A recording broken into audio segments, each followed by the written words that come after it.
Saudação cordial a você que nos acompanha nesse culto. Um abraço muito especial aos irmãos na fé da Comunidade de Paz lá do Morro da Cruz. E também uma saudação a todos os nossos congregados aqui da Comunidade da Cruz, Petrópolis, e dos que estarão conosco também, estão conosco no culto presencial.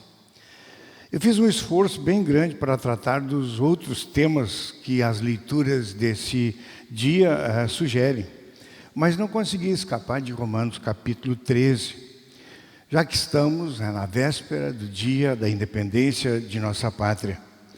O trecho da epístola fala das autoridades como ministro de Deus para o nosso bem e nos desafia a exercermos nossa cidadania, submetendo-nos a elas e fazendo as escolhas certas.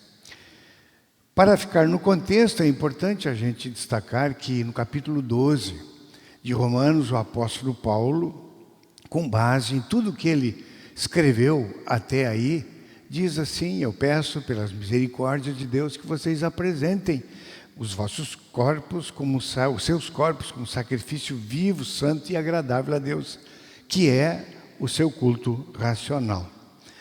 Então ele fala da profundidade do amor de Deus revelado a nós ao nos criar e ao nos salvar gratuitamente. E aí nos coloca nesse mundo no qual nós estamos sob a autoridade. E o nosso culto racional tem a ver também nesse aspecto. Colocados diante das autoridades aqui do mundo, somos desafiados a pagar todos os tributos que lhes são devidos.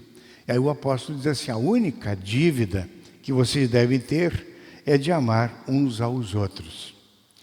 Falando em dívida, a história de nossa independência começa com uma dívida bem significativa. Foi um empréstimo externo que aconteceu em 1824, de 2 milhões de libras esterlinas, conhecido como empréstimo português. Ele era destinado a cobrir as dívidas que a colônia tinha naquela época para com Portugal. E por isso mesmo os historiadores dizem que isso depois virou assim um pagamento para Portugal reconhecer a independência política de nossa pátria. Falando em dívida, sempre esse foi um tema constante. Houve um tempo em que se falava muito em dívidas externas de nossa pátria. Hoje fala-se muito em dívidas internas, especialmente provocadas pelo desequilíbrio dessa pandemia, que exige, enfim, uma reforma fiscal, administrativa e tudo mais. E num contexto destes, em que o país está dividido, a ponto de, politicamente, fazer assim uma discussão até em cima de nome de medicamentos, a pergunta que a gente pode fazer é esta: que dívida nós temos para com a nossa nação? Como vencer o mal com o bem, a ponto de a nossa dívida, no texto bíblico, ser a única de amor de uns para com os outros? Uma dívida, enfim, impagável. Quando se mistura, eu sei disso, política e religião, e se dissemina que quem é oposição ao governo é anticristão, eu sei que eu corro o risco de ser assim mal compreendido. Mas mesmo assim eu quero trazer alguns pontos que podem nos ajudar a exercitar o que o apóstolo Paulo coloca diante de nós. Eu penso que uma palavra que Lutero nos trouxe 500 anos atrás tornou-se muito atual para o contexto de nosso país. Ele, num escrito da Autoridade Secular de 1523, eu vou usar esses termos para não confundir mais, ele fala assim que há 2 grupos de filhos de Adão, um no reino de Deus, sob Cristo, e o outro no reino do mundo, sob a autoridade. Eu quero destacar um pouquinho esses 2 aspectos.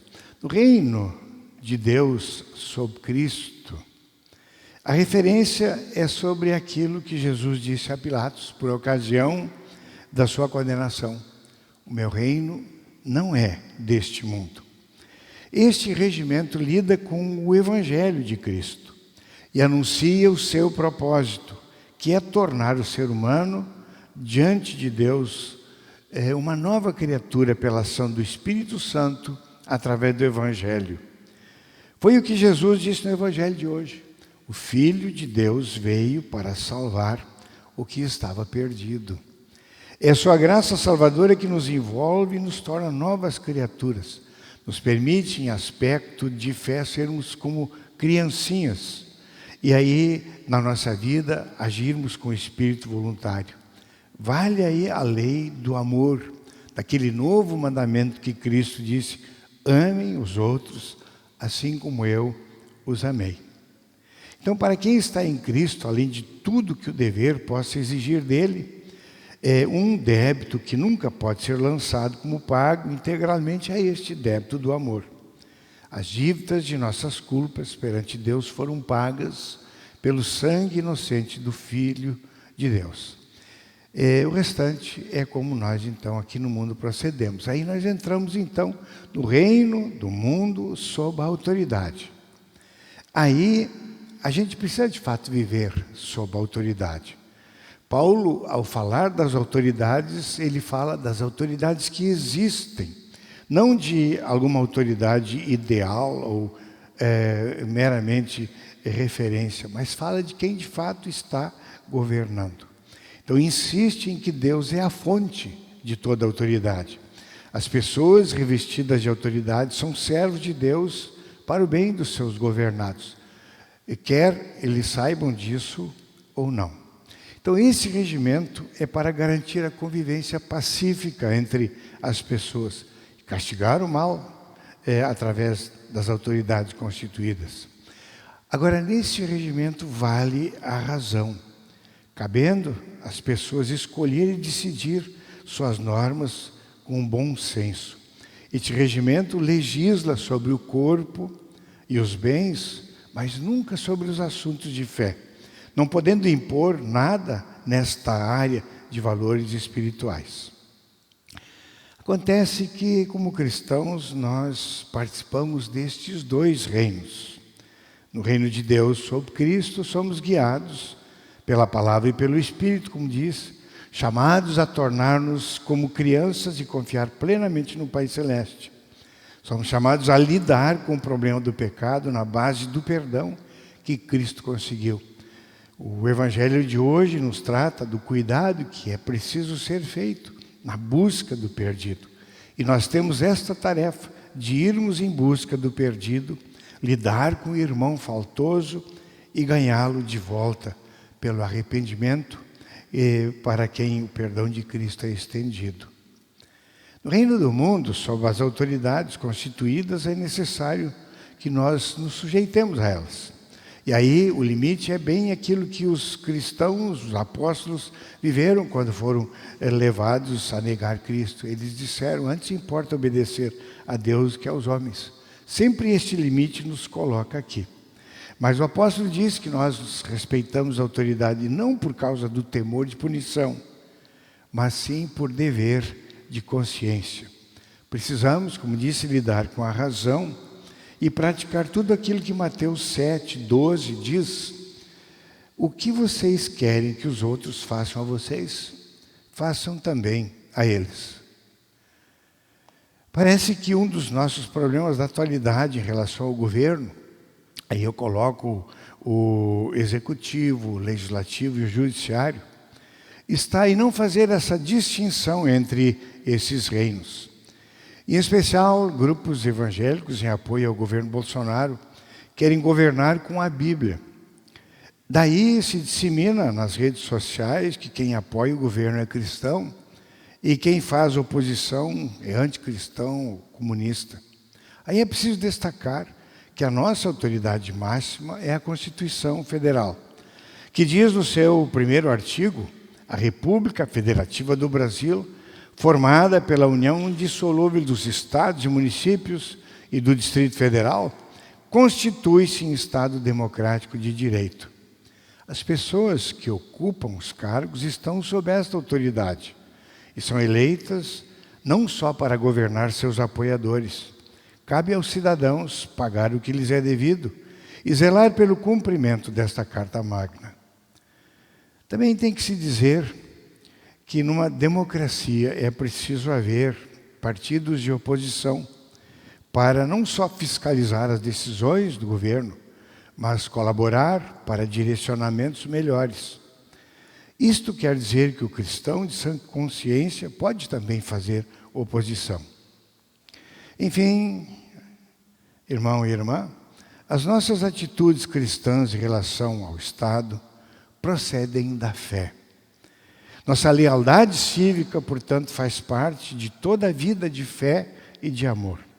Estando em Cristo, além de tudo que o dever exige de nós, tem esse débito que não pode ser lançado como pago integralmente, que é o débito do amor. Agora, de coração renovado, nós queremos uma pátria sempre melhor. Queremos ser cidadãos íntegros. E isto por dever de consciência para com Deus. A orientação do apóstolo Paulo cabe dentro desse contexto. Então ele diz, quando as autoridades cumprem seus deveres, elas estão a serviço de Deus, portanto paguem ao governo o que lhe é devido. Paguem todos os seus impostos, respeitem e honrem todas as autoridades.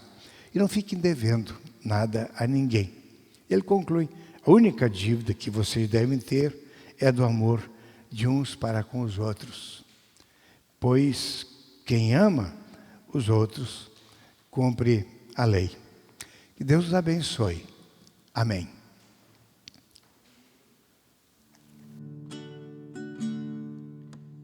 Teu amor a mim, Senhor, se revelou de uma forma que eu não posso explicar. Teu viver em mim presente se tornou, e por teu poder agora livre sou. Sou livre pra servir, sou livre pra servir ao meu Senhor de todo o coração. Sou livre pra servir, sou livre pra servir ao meu Senhor de todo o coração. Quero agora te louvar, te entregar o meu viver, mostrar como é bom vir a te conhecer, levar tua palavra e testemunhar, cantar a liberdade que só tu tens pra dar. Sou livre pra servir, sou livre pra servir ao meu Senhor de todo o coração. Sou livre pra servir, sou livre pra servir